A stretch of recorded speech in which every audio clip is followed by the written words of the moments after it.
47 seconds from now, 18-year-old Rowan Ashford would enter an arena where 6 out of 10 Omegas died. Her mother Sage survived the full 7 minutes only to be murdered 2 days later on Alpha Gareth Blackthorn's orders. The pack called it mercy. Rowan would call it what it was, murder. But first, she had to survive the next hour. The morning of December 16, 2025 began the way Rowan had imagined it would for the past 10 years. Cold, grey, inevitable. She woke before dawn in the small room she'd occupied in the Omega quarters of Iron Pine Pack's main lodge, a converted timber structure nestled deep in Washington State's Olympic Peninsula. 317 wolves called this territory home. By sunset, that number might be 316. Rowan sat up slowly, her body already processing what her mind had known for a decade. Today was the proving. Today she would face what her mother had faced. Today the pack would decide if she deserved to live. She didn't bother looking in the mirror as she prepared. She knew what she'd see, her mother's face. Sage Ashford had been 28 when she died, with the same dark hair, the same grey eyes that looked silver in certain light, the same small frame that made people underestimate her. Rowan was 18 now, and the resemblance was unmistakable. It was a resemblance that had earned her both sympathy and suspicion over the years. Some pack members looked at her and saw a ghost. Others looked at her and saw unfinished business. Alpha Gareth Blackthorn looked at her and saw a problem he thought he'd solved 10 years ago. The ritual bath came first. Elder Margot arrived at dawn with the traditional herbs, soaking them in water heated over an open flame. Sage, ironically, lavender, cedar. The scent filled Rowan's small room, herbal and clean, and utterly at odds with what the day would bring. "Arms up, child," Margot said softly. She was 68 now, her hair completely white, her hands gnarled with arthritis but still steady. She'd been the one to hold 8-year-old Rowan back when Sage died. She'd been the one to whisper the truth that day, a truth Rowan had carried like a stone in her chest ever since. He murdered her child. Remember this.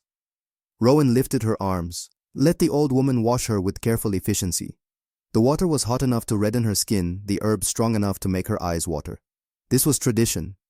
Every Omega who faced the proving was cleansed this way, prepared like a sacrifice, which Rowan supposed was exactly what they were. "You're thinking about her," Margot said. It wasn't a question. "Always," Rowan replied. "Good. Channel it. Rage is fuel, if you know how to burn it." Margot's hands paused on Rowan's shoulders, her grip tightening just slightly. "Your mother was brilliant, Rowan. Brilliant and kind and so brave. What happened to her wasn't failure. It was murder." Rowan turned to look at the elder directly. "Then why didn't anyone stop it?" "Because we were cowards," Margot's voice cracked. "Because we chose survival over justice. Because Gareth Blackthorn has ruled this pack for 43 years and fear is a powerful chain." She released Rowan's shoulders, resumed washing. "But you're not a coward, are you, child?" "No, ma'am." "Good. Then make sure you survive what's coming. And when you do, make sure you burn everything he built to the ground." The bath finished in silence. Margot dried Rowan with rough towels, then dressed her in the simple hemp shift that all proving participants wore. Undyed fabric, no adornments, nothing that could provide advantage or protection.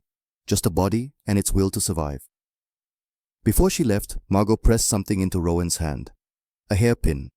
Simple wooden, carved with intricate knotwork that spiraled along its length.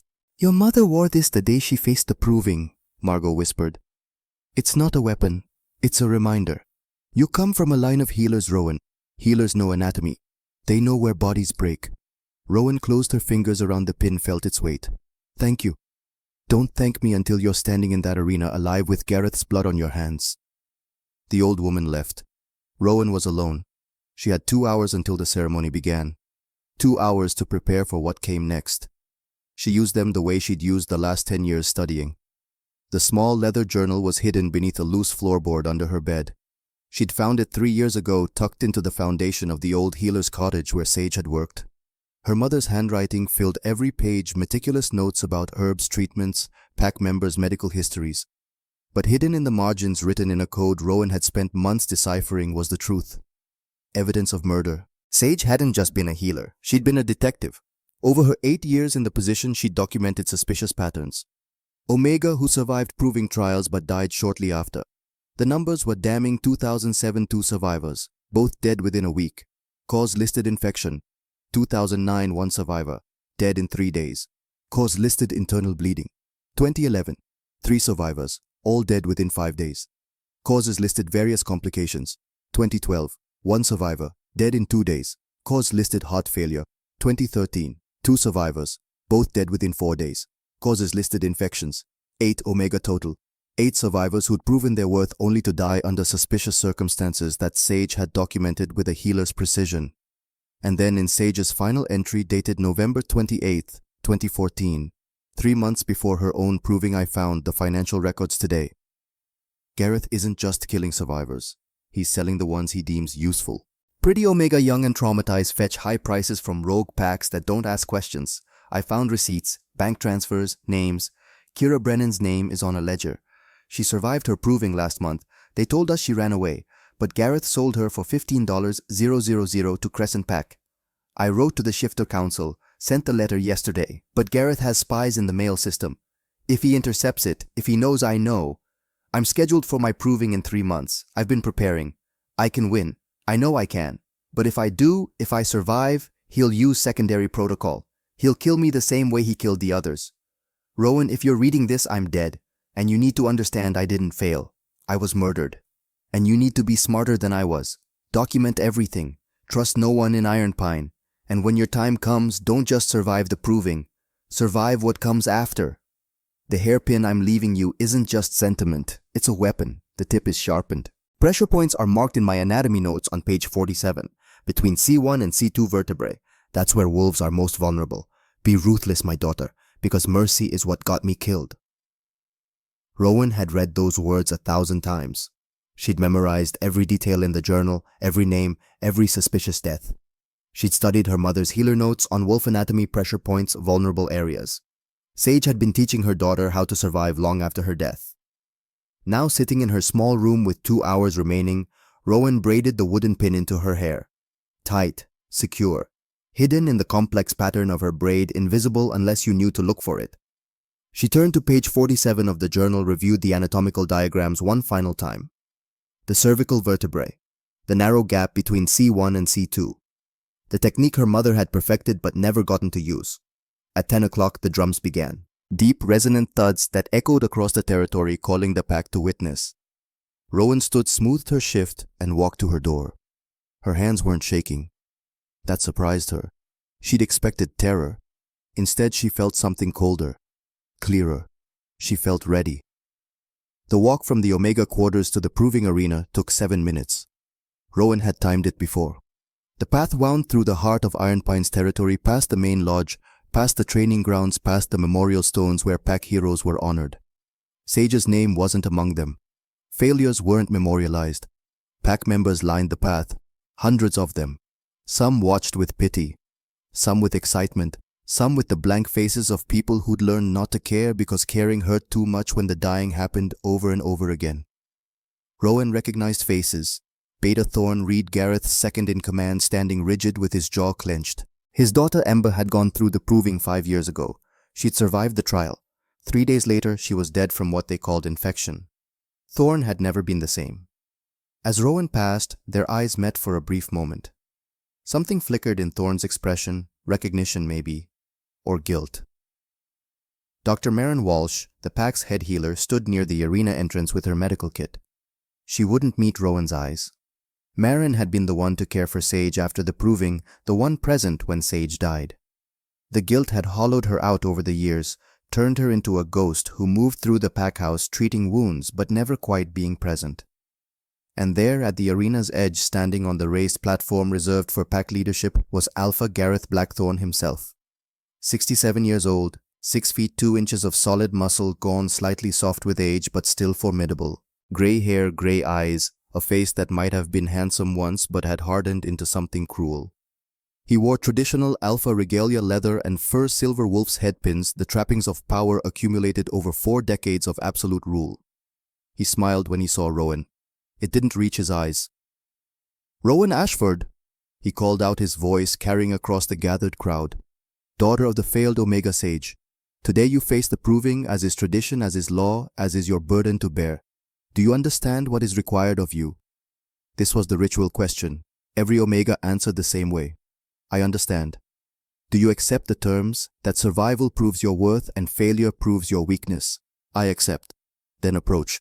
Rowan walked forward. The crowd parted. She climbed the steps to the platform where Gareth waited, flanked by his council. 4 wolves, all male, all over 60, all complicit in every Omega death for the past 20 years. Gareth looked down at her. Up close she could see the calculation in his eyes. He was measuring her, assessing her, determining how quickly she'd die. You look like her, he said softly for her ears only. Your mother. Same eyes. Same foolish hope that somehow you'll be different. I am different, Rowan said quietly. How so? I know what you did to her, and I'm going to make sure everyone else knows too. Something flickered across Gareth's face, surprise maybe, or concern. But it vanished quickly, replaced by cold amusement.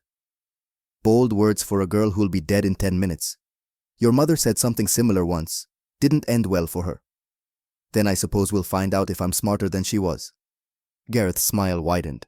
Oh, I do hope you last longer than the usual fodder. It's so boring when they die in under 3 minutes. But fair warning, child, I don't tolerate cheaters. Your mother tried to bend the rules. Look where it got her. He turned back to the crowd, raised his hands for silence. The pack obeyed instantly. 300 voices cut off mid-conversation, creating a silence so complete that Rowan could hear the wind moving through the pine trees that surrounded the arena. We gather today, Gareth intoned, to honor tradition. The proving has protected our pack for 300 years, ensuring that only the strong, only the worthy, only those capable of contributing to our survival are given our protection and resources. Today, Rowan Ashford, 18 years of age, Omega rank, will prove her worth. She will face a feral wolf in single combat. If she survives, she will be recognized as a full member of Iron Pine Pack with all rights and privileges that status entails. If she falls, she will be honored for her attempt, but acknowledged as too weak to merit our continued support. He paused. Let the words settle. Let no one interfere. Let no one show mercy. Let the trial be pure and let the outcome speak truth. Then he turned to Rowan. Enter the arena. The arena was exactly as she remembered from her mother's proving. A perfect circle, 50 feet in diameter, surrounded by stone walls, worn smooth by 3 centuries of use. The floor was hard-packed dirt, stained dark in places where blood had soaked too deep to ever wash clean. The south corner where Sage had died was nearly black. Rowan walked to the center. She stood on ground where countless Omega had stood before her. Some had walked away. Most hadn't. She could feel their ghosts, their fear, their desperate will to survive. It saturated the space like a second atmosphere. The crowd settled into the tiered seating that surrounded the arena. 300 wolves, all watching, all waiting, all complicit in this ritual murder disguised as tradition. Rowan turned slowly, taking in every face. She wanted to remember this. When it was over, when she survived, when she exposed what Gareth had done, she wanted to remember exactly who had sat here and watched, exactly who had participated, exactly who had chosen tradition over conscience.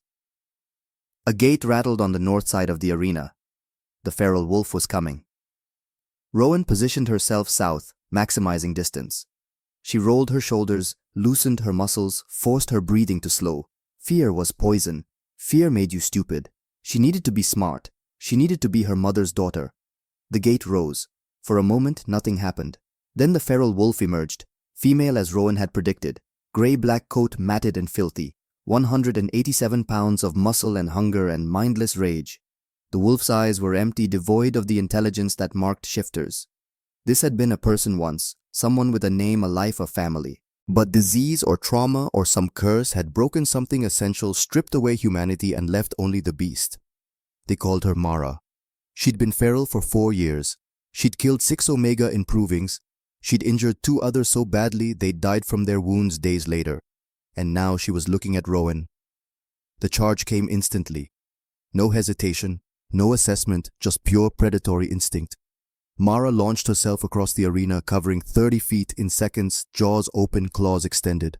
Rowan dodged left. She was faster than Mara expected, and the wolf's initial lunge missed by inches. But Mara adapted quickly, pivoting mid-stride, swiping with her right paw. Claws caught Rowan's left forearm. 4 parallel lines opened from wrist to elbow, deep enough to expose muscle. Blood welled immediately, hot and slick. First blood. The crowd roared. Rowan bit back the scream, converted it into focus. Pain was information. The wound wasn't fatal. She could still use the arm, though it would weaken as she lost blood. She needed to end this quickly. Mara's circled lips pulled back from teeth stained yellow and brown. The feral wolf was assessing now, learning. This prey was fast. This prey dodged. This prey might require actual effort. Good. Let her think that. Rowan moved along the arena wall, keeping her wounded arm close to her body, making it seem worse than it was. She let herself favor her left leg slightly, creating the illusion of injury where none existed. Mara's empty eyes tracked the movement, predatory instinct cataloging weakness. The second charge came from a different angle. Mara had learned. She feinted right, then lunged left, cutting off Rowan's escape route. Teeth snapped at Rowan's shoulder, catching fabric and skin. The bite wasn't deep. The shift had saved her from the full force, but it was enough to draw more blood, enough to make the crowd gasp. 2 minutes gone. Rowan was bleeding from 2 wounds. She was being herded, controlled, driven toward the north wall where Mara could pin her. This was how it usually went. The feral wolf had size, strength, and experience. The Omega had desperation and not much else. Most fights ended in under 5 minutes. The Omegas who lasted longer typically did so by running, by evading, by prolonging the inevitable until exhaustion or blood loss or a single mistake ended it. Rowan wasn't going to run. At 3 minutes, she stopped retreating. Mara charged again, confident, now certain of victory. But instead of dodging away, Rowan dodged toward. She threw herself forward under Mara's lunge, hitting the ground hard and rolling. Pain exploded through her wounded arm, but she came up behind the feral wolf, exactly where she needed to be. Her right hand was already moving, pulling the wooden pin from her braid. The knotwork handle fit perfectly in her palm. The pointed end, sharpened by hours of secret work in her room, caught lamplight for just a moment. Mara was turning, realizing the prey had gotten behind her, instinct screaming danger. Rowan didn't give her time to complete the turn. She lunged, driving the pin forward with all the strength in her small frame.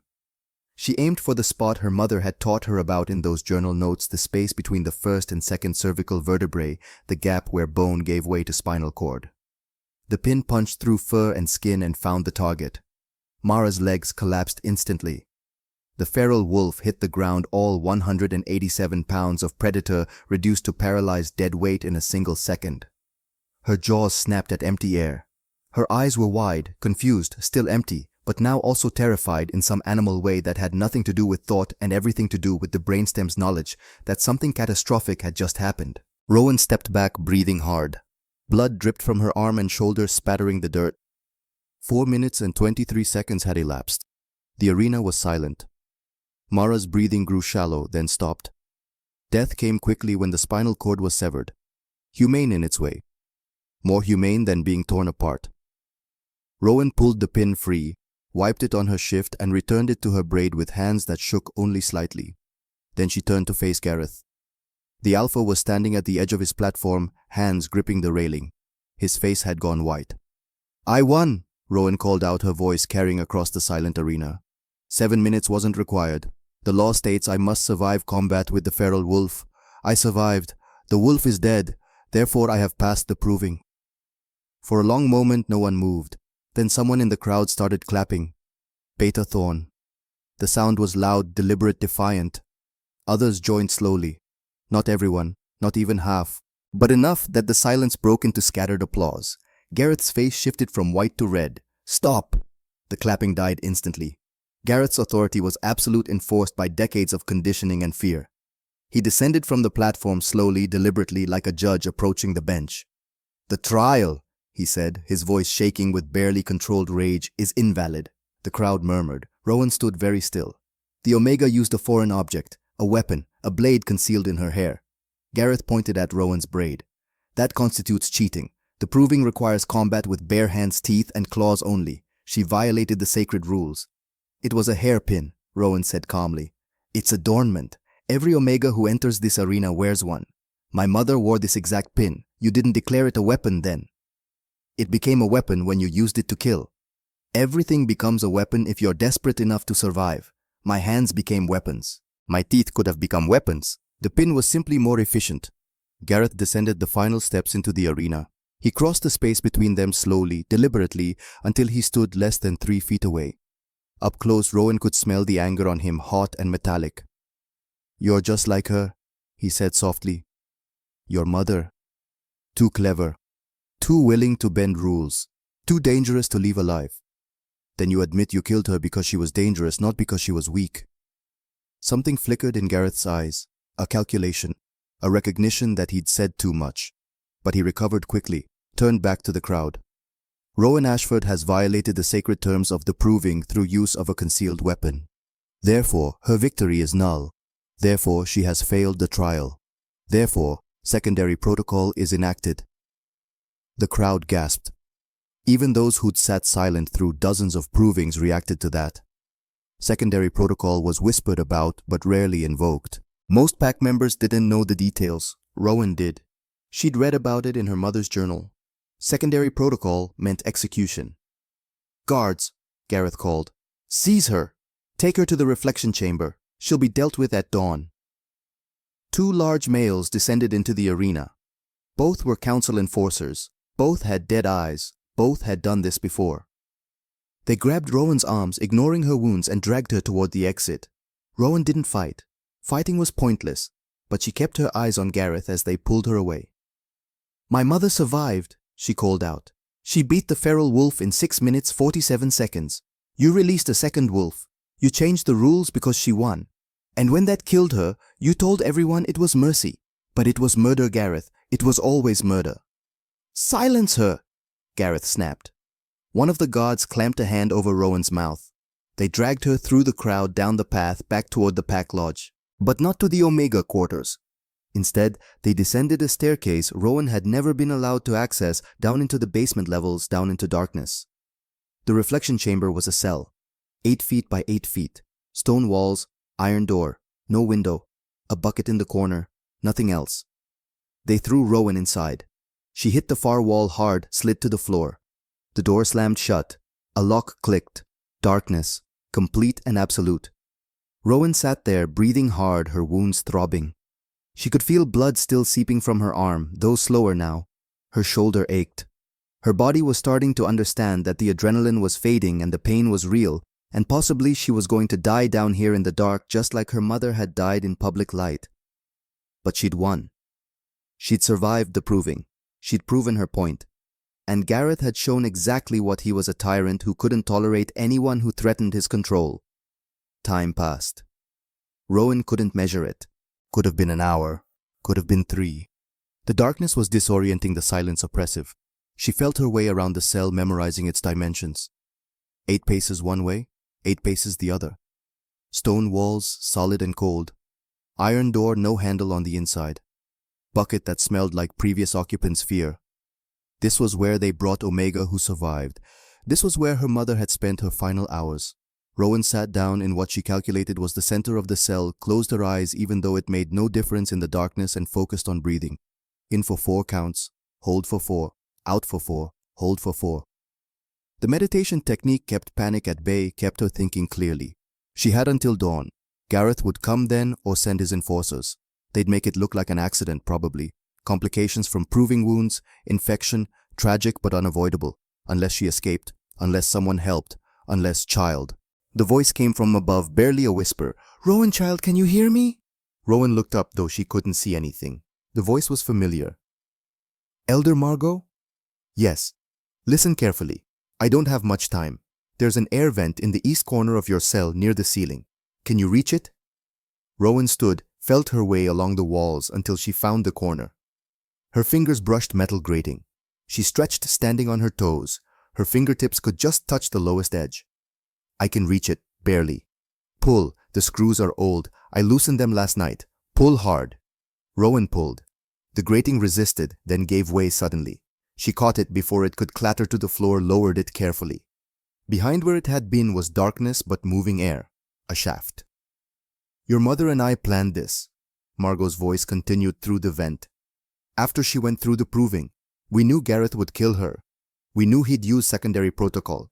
So we prepared an escape route. She never got to use it, but you can. Where does it go? Maintenance tunnel. Leads outside the lodge into the forest. 1.3 miles from here, there's a hollow log marked with 3 scratches. Inside you'll find a pack. Clothes, food, first aid supplies. And your mother's journal, the complete version with all the evidence she gathered." The journal. Rowan had found a partial copy in the healer's cottage, but Sage had written about another more complete version with financial records and full documentation. "Why didn't you give this to me before?" Rowan asked. "Because I'm a coward." Margot's voice cracked. "Because I've watched 12 Omega die in that chamber over 20 years and I did nothing. I told myself there was no point that resistance would just get me killed too, that survival was its own virtue. But you're Sage's daughter. You're brave enough to do what I never could. So I'm giving you a chance. Gareth will kill you for this. Probably. But I'm 68 years old, Rowan. I've lived too long with blood on my hands. If helping you is what finally ends me, at least I'll die having done one right thing." Rowan pulled herself up to the vent opening. It was narrow, barely wide enough for her frame. "Thank you, Margot. Don't thank me. Just survive. And when you're ready, when you're strong enough, come back. Burn this whole system down. Make sure no Omega ever stands in that arena again." "I will, I promise." "Then go, quickly. The guards change shift in 15 minutes. You need to be gone before they check your cell." Rowan pulled herself into the shaft. It was tight, claustrophobic, but she could move. She crawled forward in darkness, feeling her way, following the slight current of air that indicated an exit somewhere ahead. Behind her, she heard Margot replace the grating covering the escape route, buying time. The shaft was longer than expected. Rowan crawled for what felt like hours, though it was probably only minutes. Her wounded arm screamed in protest, leaving a blood trail she hoped wouldn't be visible. Her shoulder throbbed. Her whole body ached, but she kept moving. Finally, the shaft ended in another grating. Beyond it, she could see moonlight, forest, freedom. Rowan kicked the grating loose, squeezed through, and dropped 6 feet to the forest floor. She landed hard, rolled, came up running. The temperature was 28 degrees. She was barefoot, wearing only a blood-soaked shift. Her breath fogged in the air. But she ran anyway, crashing through underbrush, following instinct north by northwest. Quarter mile to find landmarks, then navigate to the hollow log. She could hear howls behind her. They'd discovered her escape. They were coming. Rowan ran faster. Her feet were numb within minutes, cut and bleeding from rocks and roots she couldn't see in the darkness. Her lungs burned. Her wounds reopened, soaking her shift fresh with blood. But she didn't stop. She ran until her legs gave out, until she collapsed in a snowbank that had survived in a shadowed hollow between 2 massive cedars. She couldn't feel her feet anymore. Her hands were numb. Her core temperature was dropping. Hypothermia was setting in. The howls surrounded her. 6 wolves emerged from the trees. She recognized 3 of them. Council enforcers. Garrett's personal killers. They circled her slowly, teeth bared, steam rising from their mouths in the cold air. They weren't shifting to human form. They were going to kill her as wolves, make it look like she died from exposure and wounds, no evidence of execution. Rowan pulled herself to her knees, though standing was beyond her now. She wouldn't die lying down. She'd die the way her mother had died, defiant to the end. The largest wolf, a male with gray-black fur, stepped forward. This was it, the killing blow. But then a new sound cut through the night. Not a howl, a roar. Deep and resonant and absolutely terrifying, carrying an authority that made the 6 wolves freeze mid-step. A massive shape moved between the trees. Larger than any wolf Rowan had ever seen. Amber coat catching moonlight, eyes the same color, radiating power that was almost physical in its intensity. An alpha, not Pack, not Iron Pine, someone else. The 6 wolves scattered immediately, fleeing back toward their territory. They knew instinctively that they couldn't win this fight. Whatever this was, whoever this was, he outranked them in every possible way. The amber wolf approached Rowan slowly. She should have been terrified. Instead, she felt something else, something that didn't make sense. Safe. The wolf shifted to human form. Male, early 30s, tall and powerfully built with dark hair and eyes that were still amber even in human form. He knelt beside her, his hands careful as he assessed her condition. "Hypothermia," he said, his voice deep and calm. "Multiple lacerations, blood loss, you're minutes from dead." "Good," Rowan whispered. Her vision was graying at the edges. "Then it's over." "No." The man pulled off his jacket, wrapped it around her. "You didn't survive whatever hell you just escaped, only to die in the snow. I'm going to carry you to my camp. Medical treatment, warmth. Then you're going to tell me everything." He lifted her easily, cradling her against his chest.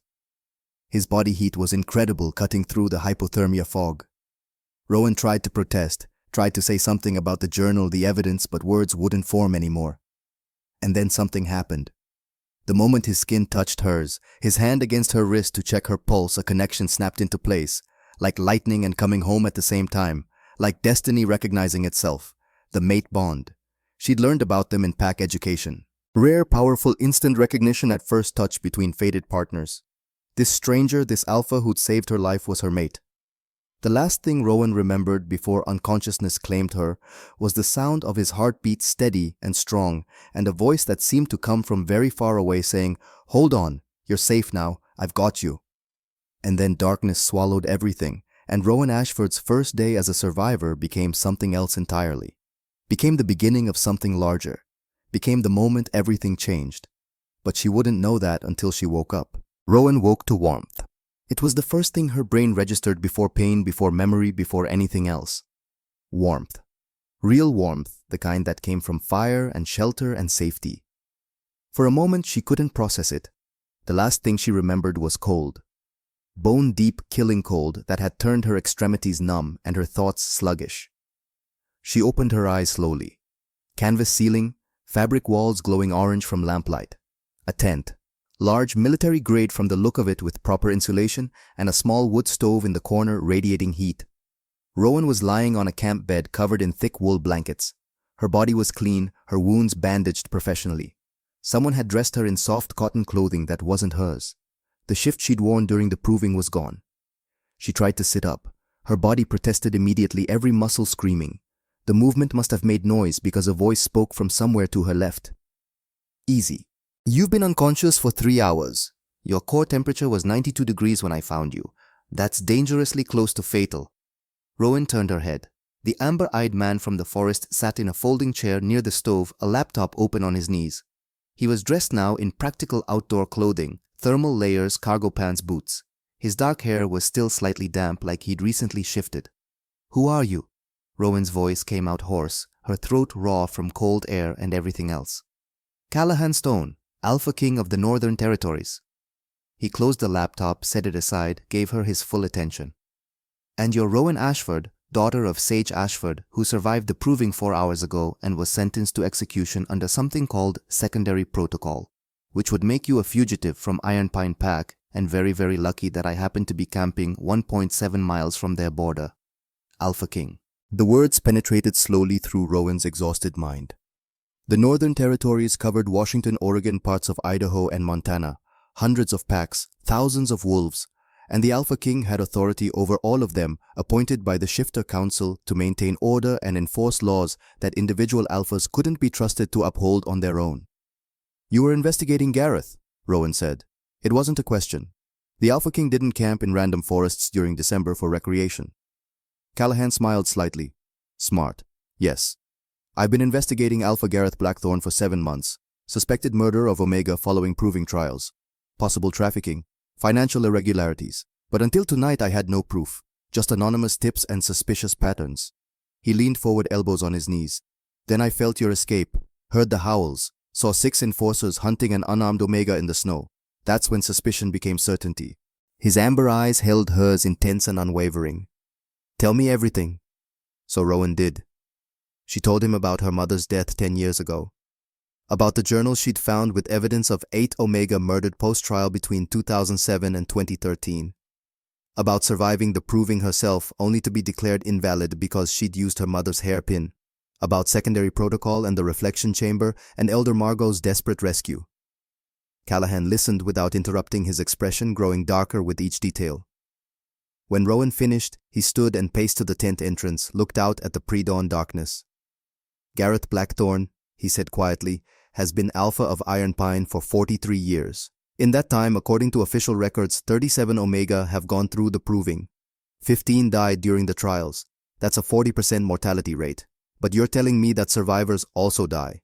Post-trial executions disguised as complications." "At least 8 that my mother documented," Rowan confirmed, "all between 2007 and 2013. But there could be more. She only had access to records from her time as healer. If Garrett's been doing this for 43 years, then the real death toll could be twice that number, maybe more." Callahan turned back to face her. "Where's the journal? The complete one with your mother's evidence." "Hidden. My mother cached it in the forest the night before her proving. Elder Margot told me where a hollow log 1.3 miles northwest of the pack lodge marked with 3 scratches, but I didn't have time to retrieve it. I had to lead the trackers away from it. I'll send someone to get it at first light. My team can move faster and quieter than Iron Pine's enforcers. Your team. 3 warriors, 1 medic. They're camped 200 yards from here, staying out of sight until I need them. One of them is Dr. Marin Walsh. Rowan's breath caught. Marin, she's here. Defected 2 days ago. Walked into my camp and confessed everything. Every Omega she'd helped kill on Gareth's orders. Every injection she'd administered. Every lie she'd told. She was done, she said. Couldn't live with it anymore. Wanted to help bring him down even if it meant she'd face trial herself. The tent flap opened. A woman entered, mid-60s, gray hair in a practical braid, wearing outdoor gear and carrying a medical kit. Her face was lined with exhaustion and something deeper. Guilt. Dr. Walsh, Callahan said. The patient's awake. Marin approached slowly, like she wasn't sure she'd be welcome. When she saw Rowan's face clearly, she stopped. Sage's daughter. You look so much like her. You killed her, Rowan said flatly. I helped kill her. Yes. Marin didn't flinch from it. Gareth ordered it. I didn't inject the poison myself, but I was complicit. I certified her death as complications from proving injuries when I knew the truth. She set the medical kit down but didn't come closer. There's no apology that makes that right. No penance that balances it. I killed your mother through my silence and cowardice. I'm sorry. Why are you here now? Rowan asked. Because 2 days ago, Gareth told me to prepare another dose, for you. He said you'd survive the proving because you were too smart not to, and when you did, I'd need to make sure you didn't survive the aftermath, just like your mother. Marin's voice broke. I looked at him and I saw the next 40 years. How many more? How many more Omega would I kill because I was too afraid to say no? So I packed a bag, walked out of Iron Pine territory and found the Alpha King. Because if I'm going to hell for what I've done, at least I can drag Gareth with me. Callahan gestured to the medical kit. Check her wounds. Make sure the hypothermia didn't cause permanent damage. Marin approached carefully, waited for Rowan's nod before touching her. The examination was professional, thorough. She checked Rowan's extremities for frostbite, redressed the wounds from the proving, listened to her heart and lungs. You'll survive, she finally pronounced. Shifter healing is helping. The lacerations will close completely in 3 more days. No permanent damage from the cold, though your fingers and toes will be sensitive for a while. You're lucky, Rowan. You should be dead. My mother was lucky too, Rowan said quietly, until luck ran out. Marin had no answer for that. She gathered her kit and left, leaving Rowan alone with Callahan again. The Alpha King resumed his seat, studied her with those unsettling amber eyes. The mate bond snapped when I touched you, he said abruptly. In the forest when I picked you up to check your pulse. You felt it too, I assume. Rowan had felt it. That moment of connection, like lightning and recognition and destiny, all compressed into a single touch. She'd been too close to dying to process it properly at the time, but now, with her mind clear, she could feel it. A thread connecting her to this stranger. Her mate. I felt it, she admitted. Good. I wanted to make sure I wasn't imagining things. Callahan rubbed his jaw, a gesture that seemed unconscious. Here's the situation as I see it. You're my mate. That means you're under my protection by law and by instinct. Gareth can't touch you without declaring war on the entire Northern Territories, but that protection only extends as far as you're willing to accept the bond. If you reject it, if you choose to face this alone, I'll respect that. Though I'd prefer you didn't, because alone you'll be dead within a week. Romantic, Rowan said dryly. He smiled quick and genuine. I'm being practical. Romance comes later if you want it. Right now we need to focus on survival and justice. In that order. What do you propose? Tell me what you want. Revenge, exposure, Gareth's death. All of the above. Because I can give you all of that, but I need to know what your priority is. Rowan didn't hesitate. Exposure first. I want everyone to know what he did. Not just that he killed my mother, but that he's been murdering Omega for decades. I want every pack in the Northern Territories to know that the proving isn't tradition, it's genocide. I want Gareth stripped of everything he's built his reputation on. And after exposure, trial, legal proceedings, evidence presented to the Shifter Council, let him be judged by his peers. And if the council finds him guilty, then whatever sentence they deem appropriate, death, imprisonment, exile, I don't care as long as he can never hurt another Omega. Callahan nodded slowly. That's a longer game than revenge.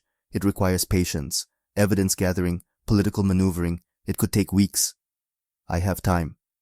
Do you? Gareth knows you escaped? He knows you're alive. He's gonna come after you with everything he has. And he's gonna do it quietly because if word gets out that an Omega survived his secondary protocol, other survivors might come forward. His entire system collapses. Then let it collapse, Rowan said fiercely. Let it burn. Let every Omega who ever survived his trials know that they're not alone, that someone fought back, that someone won. Something shifted in Callahan's expression. Respect, maybe, or recognition. You're not interested in saving yourself. You're interested in saving everyone else. I'm interested in making sure my mother didn't die for nothing. All right. Callahan stood, held out his hand. Then let's get started. But first you need to understand what you're signing up for. Gareth has ruled Iron Pine for 43 years. He has loyalists, enforcers, wolves who've built their entire lives on his authority. Taking him down means dismantling that structure. It means turning pack members against their alpha. It means possible civil war within Iron Pine territory. I know.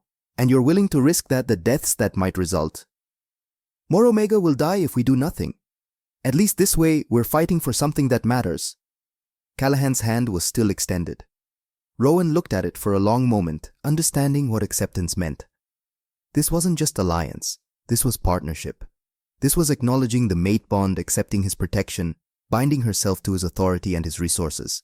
This was trusting a stranger because fate said she should. Rowan took his hand.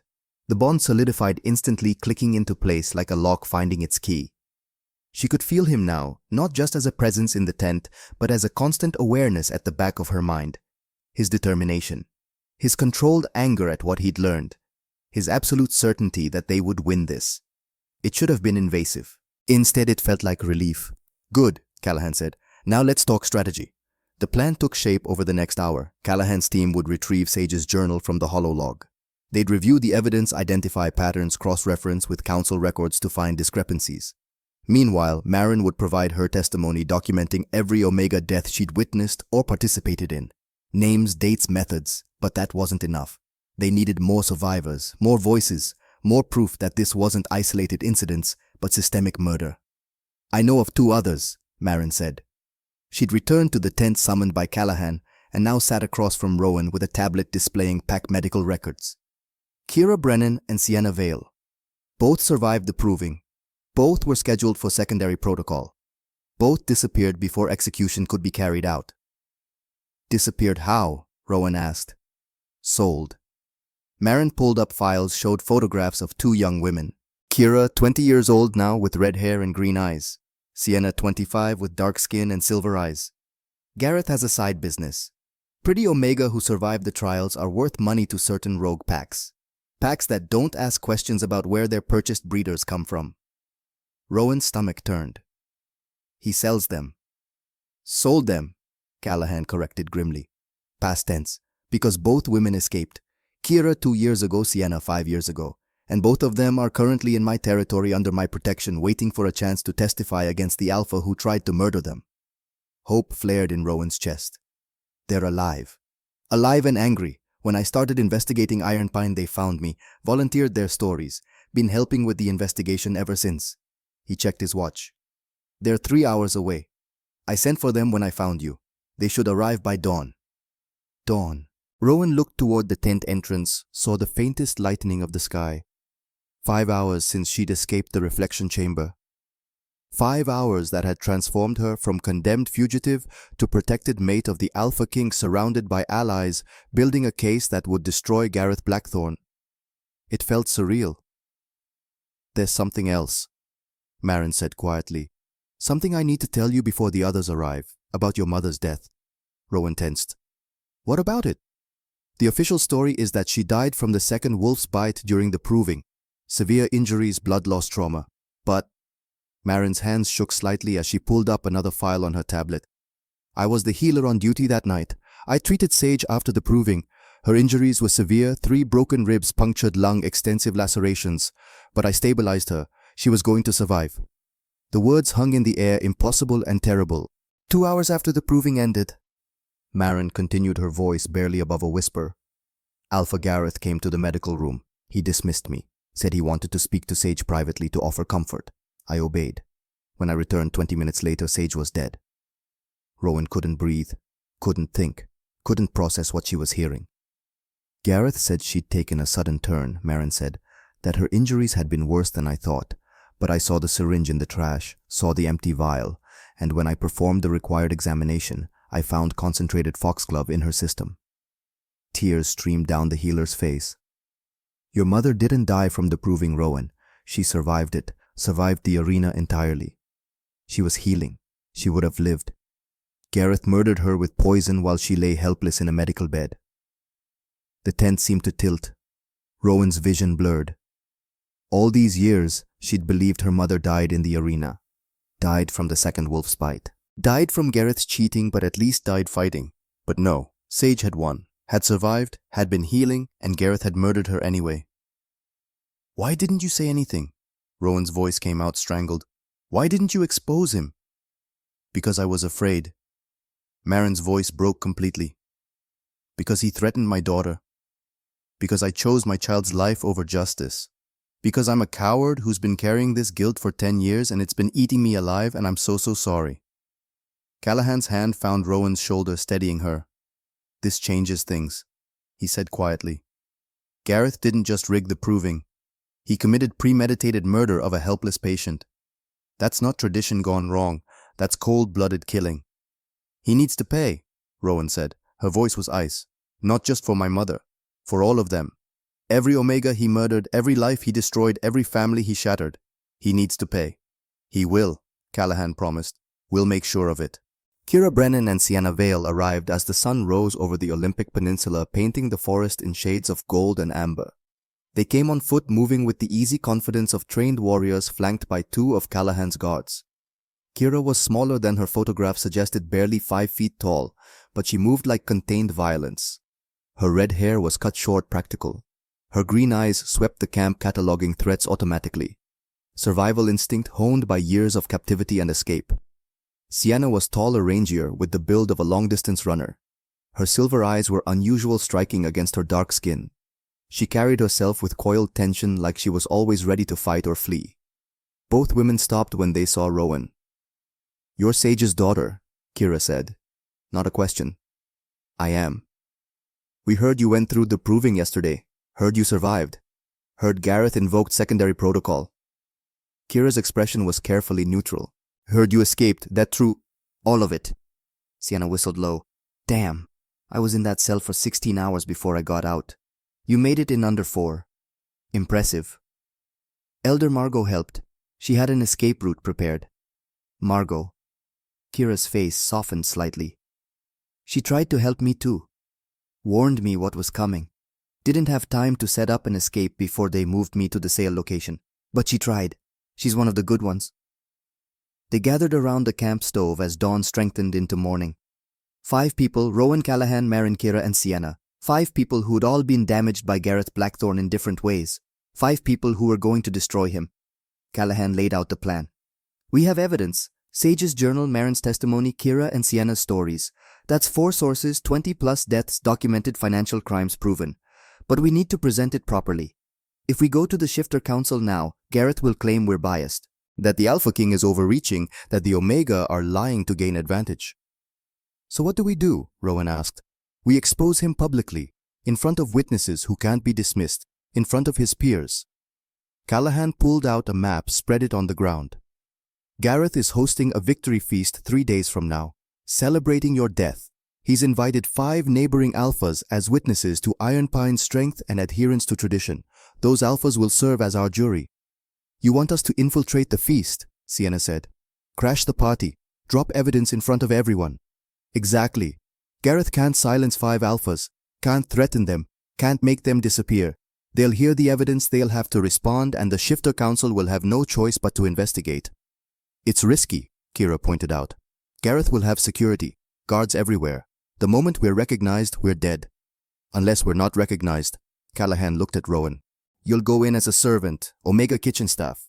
No one looks at servants. You'll have access to the feast hall, access to Gareth. When the moment's right, you make the accusation. I'll be there as the Alpha King, providing official authority. The other alphas will serve as witnesses. And if Gareth tries to kill me in front of everyone, then he proves everything we're accusing him of. It was insane. It was dangerous. It was their only chance. I'm in, Rowan said. We're all in, Kira added. Sienna nodded agreement. Callahan smiled, fierce and satisfied. Then we have 3 days to prepare. Rowan needs combat training in case things go wrong. Kira and Sienna will teach you what they know. Marin will prep your testimony, make sure you can present evidence clearly under pressure.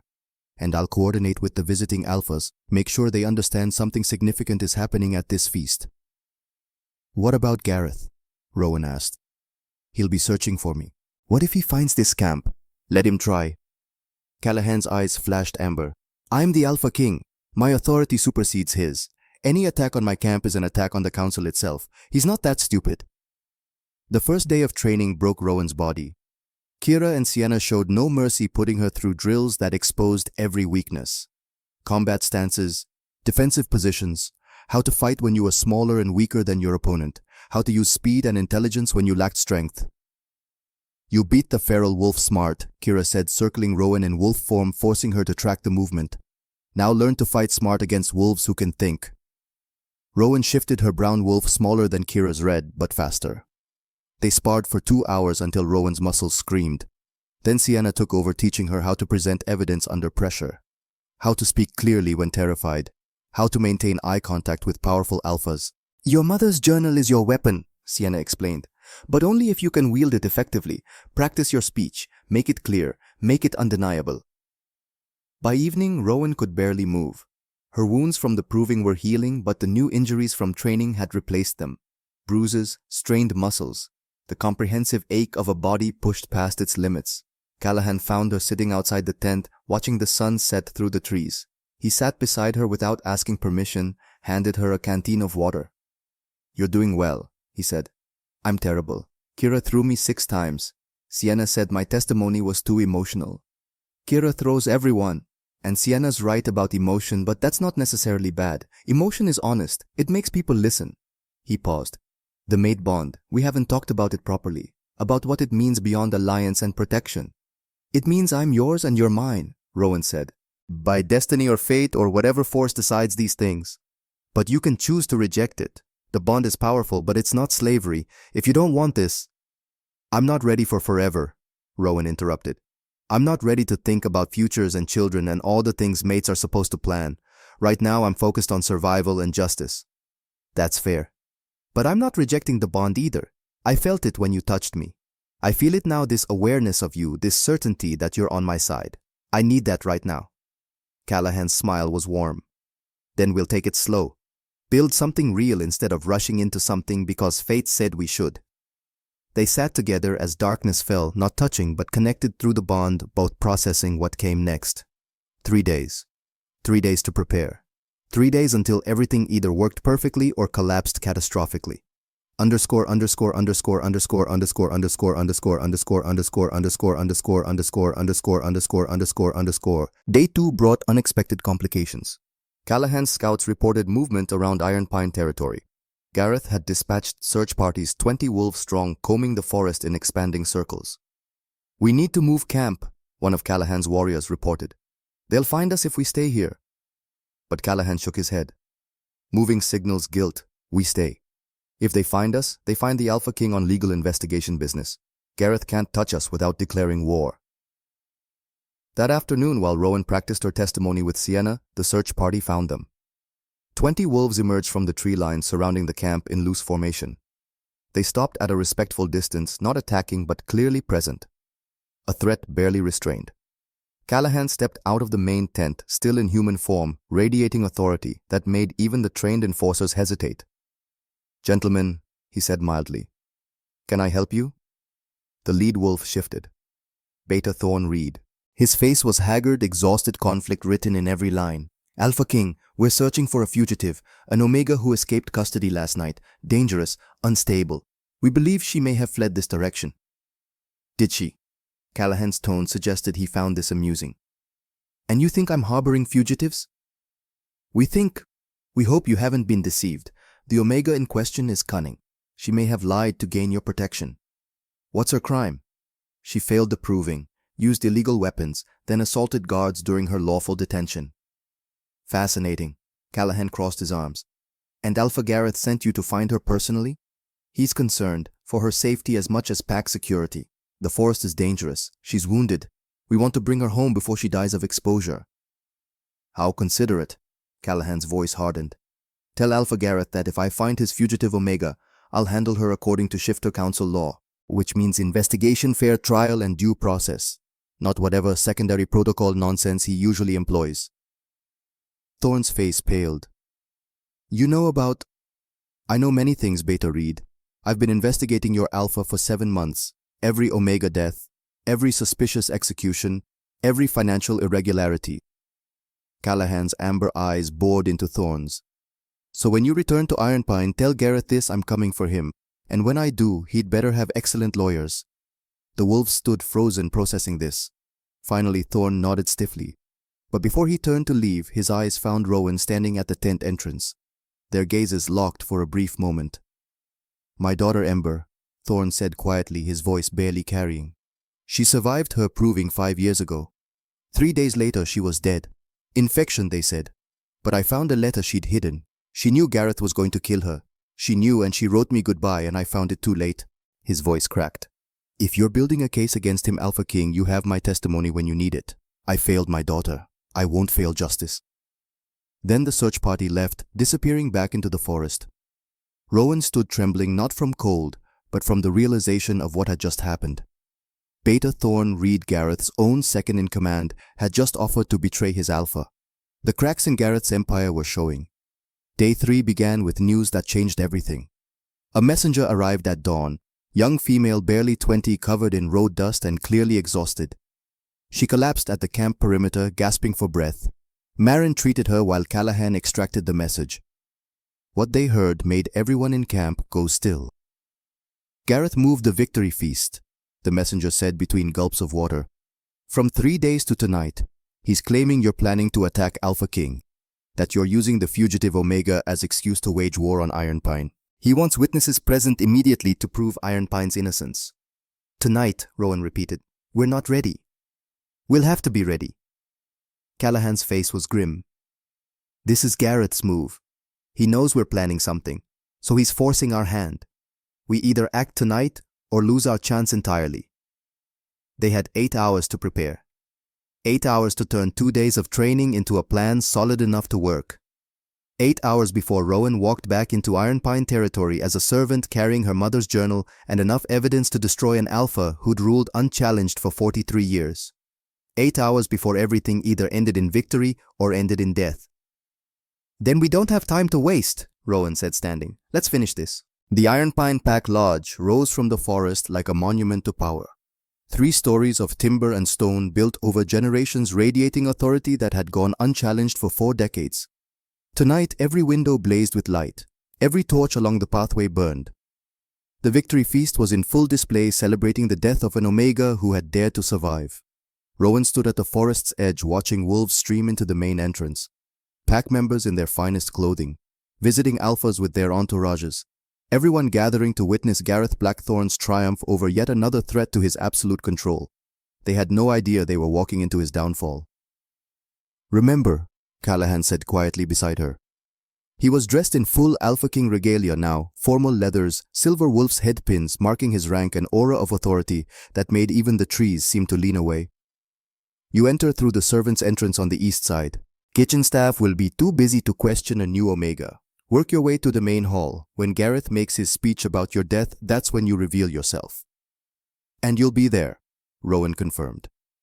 I'll enter officially as invited guest. The visiting Alphas will provide witness. If Gareth tries anything violent, he'll be doing it in front of 5 other Alphas and the king himself. Kira adjusted the plain servant's dress Rowan wore, making sure the journal was hidden securely beneath the apron. If things go wrong, you shift and run. We'll cover your exit. I'm not running, Rowan said. She'd said it before, but this time it felt final, definitive. She was done running, done hiding, done letting Gareth control her fate. Sienna squeezed her shoulder. Stubborn, just like Sage. Your mother would be proud. Callahan took Rowan's hand briefly, let the mate bond flow warmth between them. Be careful, be smart. You're not alone in there. Then he shifted into his massive amber wolf and loped toward the main entrance, warriors flanking him. Rowan watched him go, then turned toward the east side of the lodge. This was it. No more preparation, no more planning, just action. The kitchen was chaos. 30 Omega moved in coordinated frenzy, preparing feast dishes for 200 guests. Roasted venison, fresh bread, winter vegetables, desserts that filled the air with sugar and cinnamon. The head cook barked orders without looking up. Rowan slipped in through the back door, grabbed an empty serving tray, and joined the flow of servants moving between kitchen and main hall. No one questioned her. Servants were invisible, which made them perfect spies. The feast hall was enormous, easily capable of holding 300 wolves. Tonight it held perhaps 200. Pack members filled the lower tables. The high table, elevated on a dais at the north end, seated Gareth and his council along with 5 visiting alphas. Rowan recognized them from Callahan's descriptions. Alpha Meredith Frost of Cascade Pack, stern woman with white hair and ice blue eyes. Alpha Devon Blackwood of Timber Ridge, built like a bear. Alpha Naomi Hartley of Silver Creek, calculating and fair. 2 others she didn't know. Perfect witnesses. Gareth sat at the center of the high table looking satisfied. He wore ceremonial robes, dark blue trimmed with silver. He looked like a wise leader, a protector of tradition. He looked like a liar. Callahan entered through the main doors. The entire hall fell silent, 300 wolves recognizing Alpha King authority simultaneously. "Alpha King Stone," Gareth called out, his voice carrying perfect welcome that didn't reach his eyes. "We're honored by your presence, though I must admit your arrival is unexpected." "I happen to be in the area," Callahan said mildly, walking toward the high table with casual confidence. "Investigating reports of irregularities in pack management. When I heard about your victory feast, I thought it would be educational to attend. We're celebrating proper application of pack law, the proving administered fairly. An Omega who failed the trial and subsequently died from her wounds. Tragic but traditional. Interesting. I'd heard the Omega in question survived the proving, that she killed the feral wolf in under 7 minutes. She used illegal weapons. The victory was invalidated. A hairpin, I believe. Hardly a weapon by most definitions." Gareth's jaw tightened. "The law is clear." Rowan moved along the wall, positioning herself near the servants' entrance. She could see everything from here, could feel her moment approaching. Callahan continued, voice pleasant but sharp-edged. "Secondary protocol. That's an interesting addition to standard proving law. How many Omega have required this mercy over your tenure?" "I don't have exact numbers, 23. Rowan's voice cut through the hall, clear, steady, absolute. 23 Omega have died under secondary protocol. 8 of them were documented by my mother before you murdered her." Every head turned, 300 wolves staring at a servant who dared to speak. Rowan pulled off the head covering that had hidden her face, walked toward the high table. Recognition rippled through the crowd. Gasps. Shock. The dead Omega was alive. Gareth surged to his feet, face white, then red. "You how God's guards." "I wouldn't," Callahan said quietly, but his voice cut like a blade. "The girl is under my protection. Any attack on her is an attack on the Alpha King." Rowan reached the space between lower tables and dais. She pulled her mother's journal from beneath her apron, held it high. "My name is Rowan Ashford," she said, loud enough to carry. "Daughter of Sage Ashford, who was murdered 10 years ago on Alpha Gareth Blackthorn's orders. 2 days ago I survived the proving by killing the feral wolf in 6 minutes and 52 seconds. Alpha Gareth declared my victory invalid and sentenced me to death under secondary protocol. I escaped, and now I'm here to expose what he's been hiding for 4 decades. "This is insane," Gareth snarled. "She's a criminal, a fugitive." "She has my authority to speak," Callahan interrupted. "Continue, Rowan." Rowan opened the journal. Her mother's handwriting steadied her. "In this journal, my mother documented 8 Omega deaths following successful proving trials between 2007 and 2013. All 8 survived the combat. All 8 were scheduled for secondary protocol. All 8 died within 72 hours. She read the first entry. Ember Reed, age 18. Survived the proving in May 2014. Severe lacerations but stable condition. My mother wrote, Gareth visited Ember alone. Administered unknown substance. 3 hours later she was dead. Autopsy revealed concentrated foxglove 10 times lethal dose. Beta Thorn made a strangled sound. Rowan continued through the names. 8 Omega who'd survived only to be murdered. By the end, half the hall was in tears. "These are lies," Gareth said, but his voice shook. "My mother didn't lie. She documented." Rowan turned to the visiting alphas. She included medical records, financial transactions. She pulled a photograph from the journal. Bank statement showing payment of $15,000 from Alpha Gareth to Crescent Rogue Pack. Dated 3 days after Kira Brennan survived her proving and disappeared. He sold her. The hall erupted, shouting, denial, outrage. Callahan stood, let his authority silence them. Alpha Gareth Blackthorne, you stand accused of 23 counts of murder, multiple counts of trafficking, conspiracy, treason. How do you respond? Gareth's face twisted, then he laughed, bitter edged with madness. How do I respond? I respond that every single one of those Omega deserved what they got. They were weak, damaged, liabilities. His voice rose. The proving exists to eliminate weakness. Sometimes weakness survives the first test. So yes, I implemented secondary protocol. I eliminated threats. I did what was necessary to keep this pack strong. You murdered children, Thorne said hoarsely. My daughter. She was 18. She survived. And you killed her because she found your financial records. Because she was too smart for her own good, Gareth snapped. Just like the Ashford Omega. Just like all of them. They threatened necessary arrangements. They had to be silenced. The admission hung in the air, absolute and damning. Alpha Meredith Frost stood slowly. You're confessing. To murder and trafficking. In front of 5 alphas and the king. I'm admitting to doing what was necessary. But before anyone could respond, Elder Margot's voice rang out from the crowd. There's more! The old woman stood trembling but determined.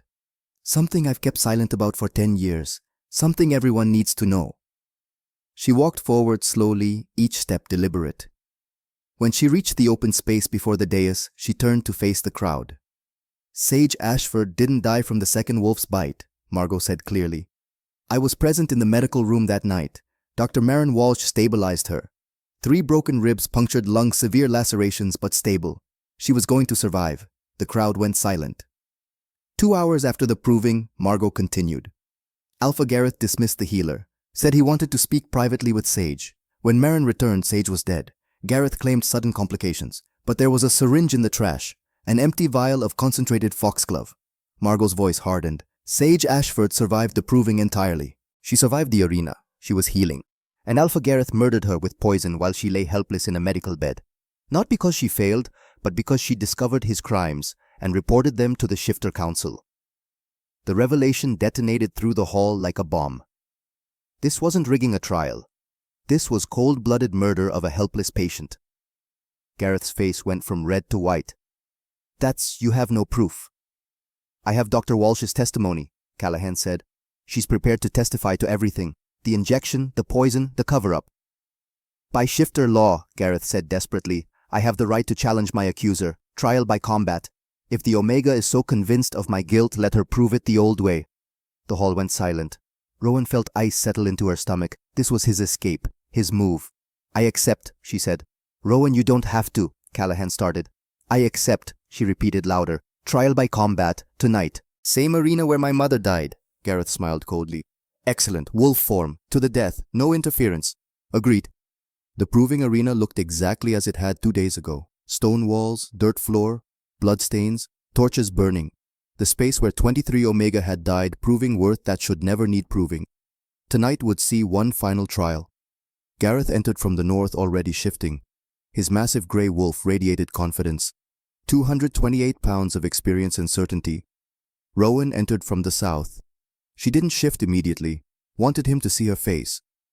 Last chance to run, little Omega. Gareth's voice carried through his wolf throat. You said the same to my mother, right before you murdered her. She shifted. Her brown wolf was small, 132 pounds, but she moved with purpose.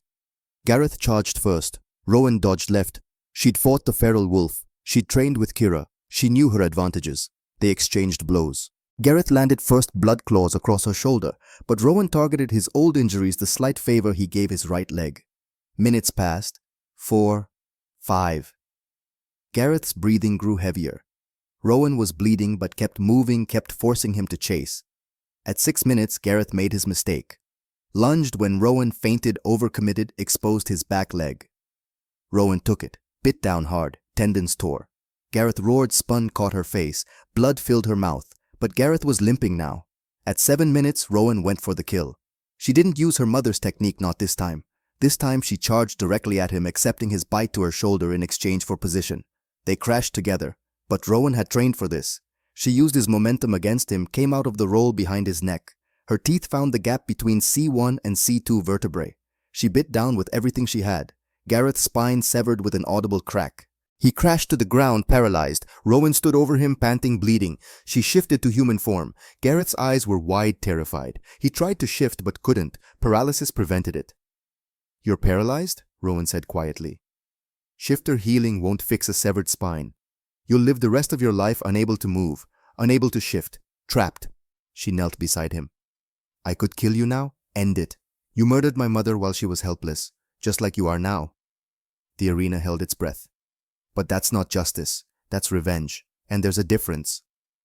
Rowan stood, stepped away, looked at the visiting alphas. "I could kill him while he's helpless and everyone would call it justice. But if I do that, I become exactly what he is. A murderer hiding behind justification." Her voice carried clearly. "I want him tried, properly, by the Shifter Council. I want every crime documented, every victim named. I want his legacy to be complete disgrace." She looked at Callahan. "You said justice requires patience, legal process. You were right." Callahan's smile was fierce and proud. "Guards, take the former Alpha into custody. Transport him to Shifter Council headquarters for trial." 4 guards lifted Gareth's paralyzed wolf form onto a stretcher. But before they carried him away, Rowan stepped close one final time. "You'll live," she whispered so only he could hear. "Paralyzed, imprisoned, stripped of everything. You'll have decades to think about what you did. My mother taught me mercy, but you don't deserve that mercy. You deserve to live with your crimes. Forever." The guards carried him away. Beta Thorn started clapping. Others joined. Not everyone, but enough. Rowan stood in the arena covered in blood, having just done something unprecedented, defeated an Alpha in combat, then refused to kill him. Because revenge wasn't justice. The immediate aftermath was chaos. Pack members demanding explanations, visiting Alphas conferring. But through it all, 2 women approached Rowan. Kira and Sienna, who'd been hidden in the crowd. "You let him live," Kira said. "I did." "Why he sold me? Sold Sienna. He deserves death." "He deserves to suffer," Rowan replied. "Death is quick. Prison paralyzed and powerless is decades of suffering. That's better punishment." Sienna pulled Rowan into a fierce hug. "Thank you, not just for defeating him, for doing it the right way, for proving we're better than the system that tried to destroy us." Kira joined the embrace. 3 survivors who'd all escaped death. "What happens now?" Sienna asked. "The council approved a new position," Rowan said. "Omega Advocate. I'm taking it. I want both of you to join me. We'll travel to PAX, investigate traditions, ensure no one else goes through what we did." "A team of survivors hunting abusive alphas," Kira said slowly. "I'm in." Me too," Sienna agreed. The 3 women stood together in the arena where so many had died, where all of them should have died, where instead they'd survived and started something new. A revolution, a sisterhood, a promise. Underscore underscore underscore underscore underscore underscore underscore underscore underscore underscore underscore underscore underscore underscore underscore underscore. That night, after Gareth had been transported away after the crowd dispersed, Rowan sat alone on the arena wall. Callahan found her there. "You're thinking too loud. I can feel it through the bond. I keep thinking about my mother, about how she died helpless with no one to avenge her. And today I had the chance to do to Gareth what he did to her. But I didn't. Because you're not him. You chose principle over emotion. That's strength most people never develop." They sat together in comfortable silence. Finally, Rowan spoke. "The mate bond. I'm ready to explore it, understand what we could be together." Callahan smiled. "We have time, all the time you need. I'm 18. I don't know anything about being someone's mate, but I want to learn, with you. Then we'll figure it out together." They sat on the wall until dawn, not talking, just existing. Building something that would last beyond revenge, beyond justice. Building love. 5 years later, the annual Omega Remembrance Ceremony drew representatives from 63 packs. The Memorial Garden had grown to hold 70 sections, 23 for Iron Pine's victims, 47 added over 5 years from other packs. 70 lives memorialized. Hundreds saved. Rowan stood at the center section, her mother's section, watching the crowd. She was 23 now. 5 years of traveling, investigating, testifying had changed her. Harder in some ways, more confident in others. But still, Sage Ashford's daughter. "Impressive turnout," Callahan said beside her. 37 now, gray threading his dark hair. They'd formalized the mate bond 2 years ago in a simple ceremony. 63 packs participating in reform. Rowan marveled. "When we started, we couldn't get 5. Kira approached with documents. 25 now, her red hair long again. Final numbers: 47 packs abolished proving trials, 12 reformed them, 4 under investigation. That's 63 out of 72 showing meaningful reform. Sienna joined them, 30 now less haunted. Perimeter secure, though Alpha Hartley's security chief keeps eyeing me. You infiltrated their pack 2 years ago? Rowan reminded her. Oh, right. That. The ceremony began. Alpha Thorn Reed, elected Alpha of Iron Pine 3 years ago, welcomed the crowd. 5 years ago my daughter died. I believed it was tragedy. Rowan Ashford showed me it was murder. His voice carried across the assembled wolves. This garden exists to remember the dead, but more importantly to remind the living that tradition without examination becomes tyranny. That silence becomes collaboration. That courage means standing against accepted systems. He gestured to Rowan. 5 years ago, one 18-year-old Omega refused to accept that her death was inevitable. She survived. She fought. She changed everything. Rowan stepped forward. My mother left me a journal documenting crimes she couldn't stop alone. Today, I can tell her we did. The proving is abolished in 47 packs, reformed in 12, Omega trafficking networks dismantled, corrupt alphas removed. She looked at the sage plants. Mama, we did it. We changed the system. And we're still changing it. The ceremony continued. Thorn placed a rose at Ember's section. Margot, 83 and frail but sharp, tended her herbs. Dr. Marin Walsh placed candles honoring lives she'd failed to save. As sunset came, as the crowd dispersed, Rowan sat alone at her mother's section. I'm 23 now, Mama. Same age you were when you had me. I met my mate. His name is Callahan. You'd like him. We're building something together. Maybe someday we'll have a daughter. Maybe I'll name her Sage. The plants swayed in the breeze. I miss you, but I'm grateful. Grateful you left me the tools. Grateful you prepared me. She stood. Gareth still alive. Still paralyzed. Still in prison. That's better than death. That's justice. Callahan appeared, offered his hand. She took it, let the bond flow warmth. They walked toward the pack house where Kira and Sienna waited with the next case file. 70 Omega memorialized. Hundreds saved. Thousands protected. The revolution Sage started and Rowan finished was still growing. And it would never stop. Narrator's epilogue. Rowan Ashford was 18 when she killed a feral wolf, exposed a murderer, and started a revolution. She's 23 now, still fighting, still changing systems. Her mother Sage died trying to expose corruption. Her death planted seeds that grew into a movement that has saved hundreds and reformed 63 packs. Alpha Gareth Blackthorn believed tradition made him untouchable. He spent 5 years paralyzed in maximum security prison, powerless and forgotten. The proving has been abolished in 47 packs, reformed in 12. Omega rights are protected by law, and 3 survivors, Rowan, Kira, and Sienna, continue their work. Your worth is not proven. It is inherent. It is yours. And no one can take it from you. If you enjoyed this story of survival, justice, and systemic change, subscribe for more tales of courage and the strength it takes to change the world. Remember, sometimes the bravest thing you can do is refuse to play by rules designed to destroy you.